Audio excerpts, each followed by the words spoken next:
हो बाबा, लक्षात घ्या, इंजिनिअरिंग नाही होते माझ्याच्याने, नाही कळत मला ते मॅथ्स आणि ते फॉर्म्युले त्याचे, ते इंटिग्रेशन डोक्यातच शिरत नाही माझं. 10 वेळा फेल होऊ राहिलो मी, कसं काय इंजिनिअरिंग होईल?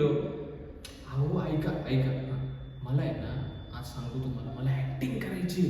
माझं जे पॅशन आहे ना ते ऍक्टिंगमध्ये.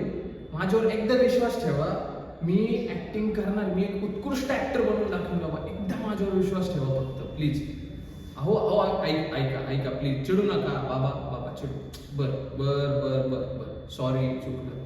करतो, इंजिनिअरिंगच करतो, फेल होतो 6 वेळा, बस अजून फेल. पण एक लक्षात ठेवा बाबा, आता आहे ना, मी यावेळेस जर फेल झालो ना परत, तर याला सर्वस्वी फक्त आणि फक्त तुम्ही जबाबदार आहेत, लक्षात ठेवा. कारण की तुम्हालाही कळतंय मला नाही जमत आहे, तरी तुम्ही मला तेच करायला लावताय. निव्वळ पैसा वाया घालवताय बाबा तुम्ही. आई आई थांब, बोलू नको, झालंय आमचं बोलणं.